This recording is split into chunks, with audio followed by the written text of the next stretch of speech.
This is Amplify You, the podcast about you discovering your message and broadcasting it to the world. If you're a coach, author, or speaker, you'll want to tune in. If you're looking for the best return on your time investment to get your message out to the world in a bigger way, we're giving you full access and behind the scenes look of how we're running our podcast, how our clients have found success, and what you can do to launch your podcast today. The world needs your message. I'm Michelle Abraham, the host. Join my family as we unleash your unique genius and find the connections you need to launch your adventure today. Join us and let's get amplified. Hello, Amplify You. Michelle Abraham, your host here today.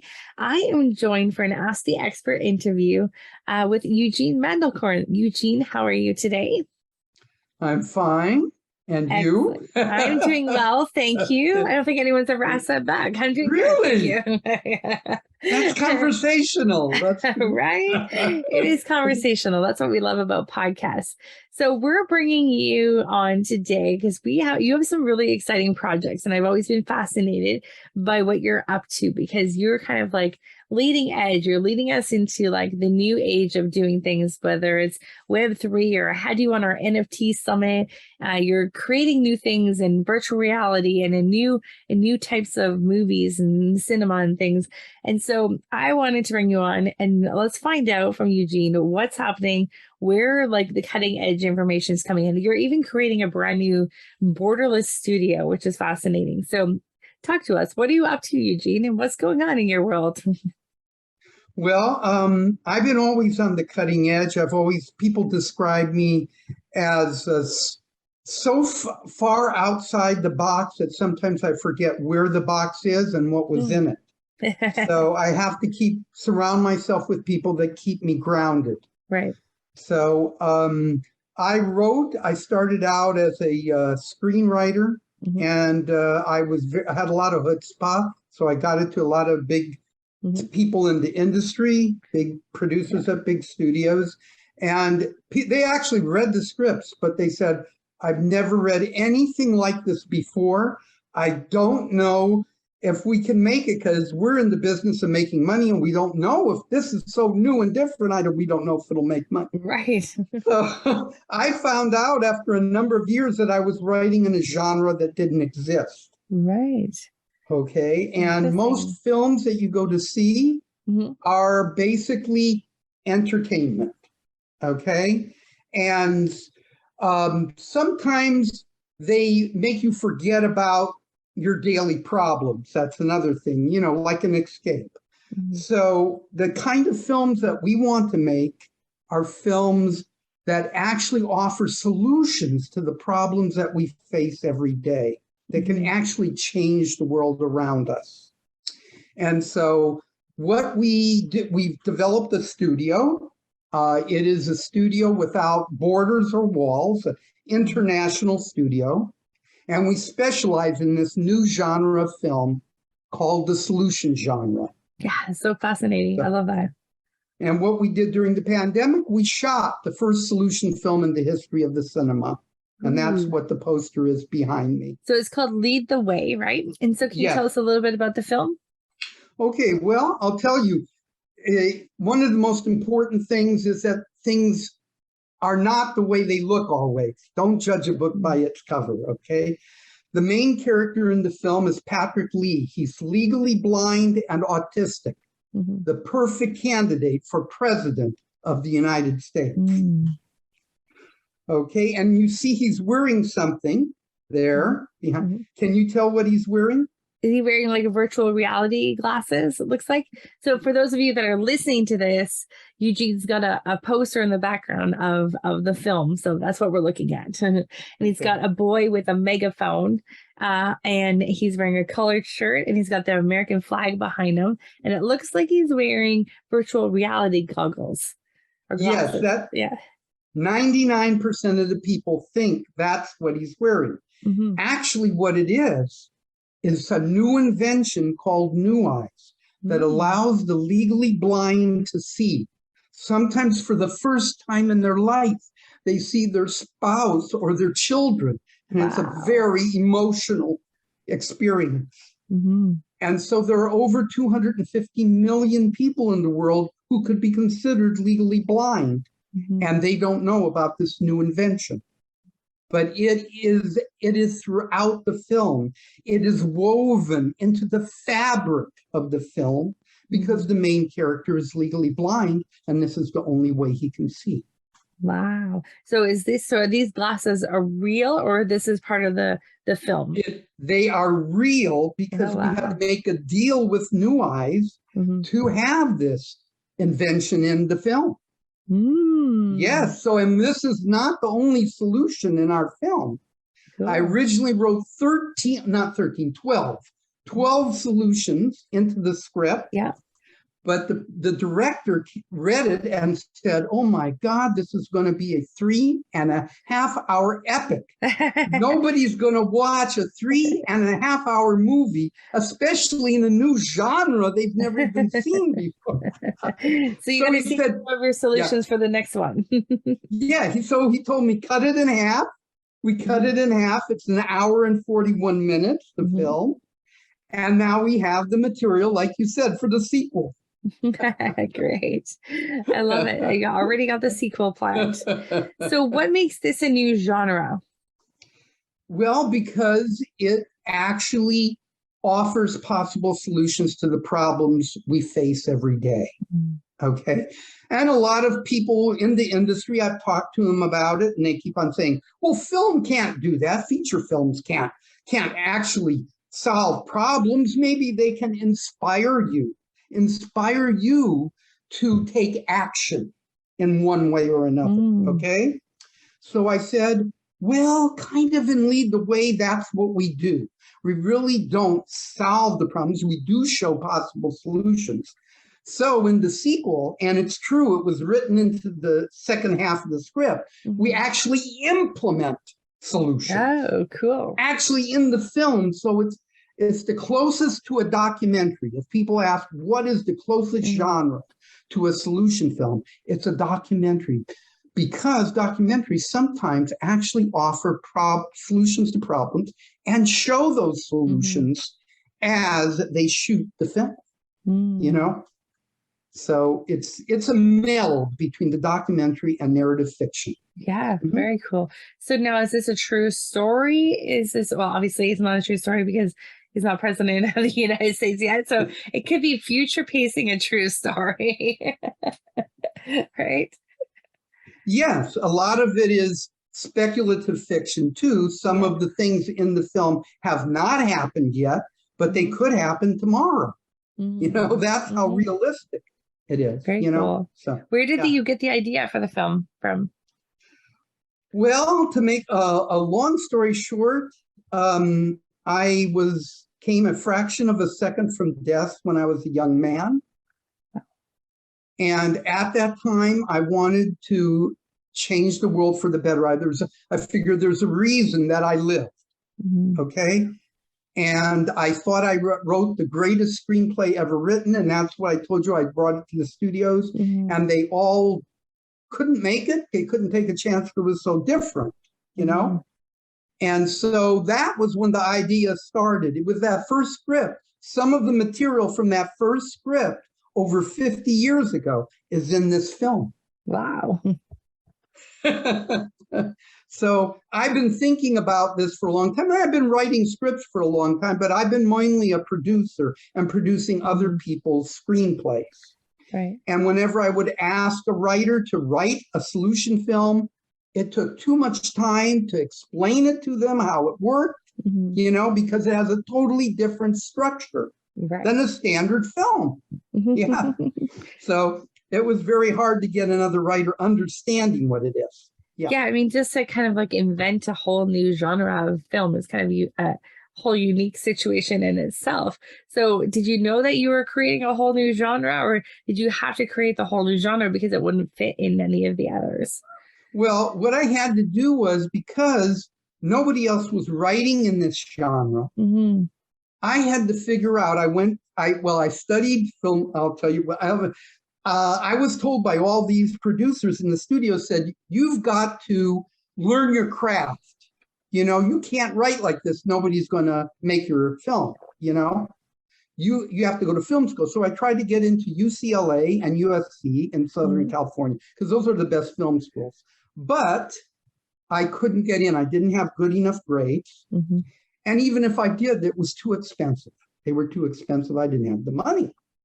So I was walking down Hollywood Boulevard, because I was in the city where I wanted to be. Because that's what you do. Yeah. And I was walking dejected with my head held low, looking down at the stars on Hollywood Boulevard, you know? And then I looked up and I saw a sign said new film school opening. And I walked in and talked to the person who was running the school. And I said, I would like to take courses here. How could I do that?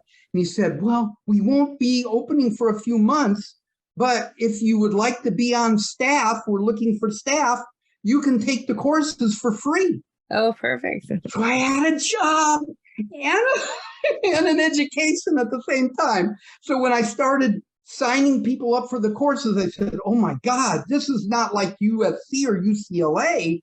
This is amazing. Because if you wanted to study comedy, you could take a course from Lucille Ball. Wow. If you wanted to study directing, Orson Welles was teaching directing. God. So anyway, that's where I got my education. And I found out from the instructors that I was writing in a new genre that didn't exist. And I learned that you have to put in a little bit of other genres in there, like you were giving somebody medicine. You put a little sugar or spice in there to make it taste better. Yeah. And then it's like, oh sugar my and spice God. to make it nice. Yeah. So that's how I started developing how to write a solution film and make it so it's digestible, so people don't reject it. They think, wow, this is interesting. This is different. But it's got enough in there to make them, to whet their appetite, you know? Right. So now you've been involved in some games, some gaming, virtual reality things, NFT, crypto coins kind of thing. So how have you always been so far ahead of the curve? And as you said, so far out of the box that you don't know where the box is. So what do you think has been some of the things that have contributed to that? Just always thinking outside the box. I think when I started, after I finished going to school, at this school, I guess I could say the name of it, couldn't I? Sure. Sherwood Oaks Experimental College. Okay. It still exists today, but the guy who started, he's no longer around. So, but anyway, I was really upset because I had not made it big in the industry. I thought I was going to be big, And so I was depressed again. I invited some other students who also were wannabes into my living room, and 5 of them showed up, and the 6 of us wrote down on a piece of paper what credit we wanted on our first feature film. Okay? We're all wannabes, and then we brainstormed, what is that feature film going to be like? What's it going to be about? So 18 months later, we screened it during the Cannes Film Festival in France. And we were surrounded by other filmmakers who wanted to work with us. And that's how we developed an international filmmakers organization. Yeah, that's great. Which I ran for 20 years. So, now you have a borderless studio. So what does that look like? What is that? It's not like co-working for filmmakers. It kind of seems what that is like. Okay, well, we started out with our base. Our base is 50 screenwriters, 25 directors, and 25 producers. Okay, and we specialize in a whole new genre, the solution genre. Okay, are you familiar with Blumhouse? No. Okay, that's was a production company, started small and became very big, but they specialize in horror films, okay? Yeah. And most young filmmakers make horror films, right? Why is that? Because 2 reasons. One is because they don't need stars. If they can scare you, they don't care who the actor is. Right. That makes sense. Okay. And if it's a star, they don't think they're going to be killed. Okay. So it's not as scary, right? Okay. So, and the other thing is they don't take a lot of money to make. They're inexpensive to make a horror film. Okay. So the same thing with a solution film. A solution film, we don't have any stars in this film behind us. Okay. Behind me. Because you don't need stars for a solution film. The solutions are the stars of the film. Right. Yeah. Okay. Cool. I love how that's like kind of changing the way film industry, like this, the actors are not the celebrities, it's the solution. That's very cool. Right. And that's the whole idea, I think, too. Like, if you have a film that you're trying to scare people, fear is what is the big problem in the world. You know, fear leads to hatred, and then hatred leads to violence. And, you know, so it's a, you know, and that if we make films that solve people's problems, they will be uplifted. They'll think anything is possible. Yeah. You know, they'll be, you know, that's what we're trying to do. And so looks like we might get funding for another solution film too, written by one of our members of our studio. So that's awesome. Yeah. And so the funding would be coming from organizations that want to support it, or they're like part of the solution in the film? Okay, we could have companies that have developed products that they want to advertise in the film, and of course we can be advertisement for their product. Yeah, that is one way. There are a lot of organizations that are foundations or philanthropic, and those will be interested. But right now, like, we got a distributor for Lead the Way. I don't know if you ever heard of Buffalo 8, but they're an up-and-coming distribution company. And they are now looking at one of our other projects for funding it. Yeah. So, it just will snowball eventually. That's what I feel. Yeah, well, it's fascinating what you're up to, Eugene. And so I want to thank you for sharing that with us today. And, you know, I know you're into becoming a podcast guest and getting out there and sharing this message. So what kind of shows are you looking to get on? Well, I'm looking on shows mainly that have to do with entertainment. But eventually I would like to be on national shows, you know, like CNN and the BBC, and I would like to speak to the United Nations, you know. Nice. Yeah. So I have big, crazy goals for an old guy. And as you said earlier, the Jewish term chutzpah, right? You got chutzpah. Yeah, chutzpah. Yeah, I would like to be. I thought I heard you sneak that in earlier. For those listeners that didn't know what that was.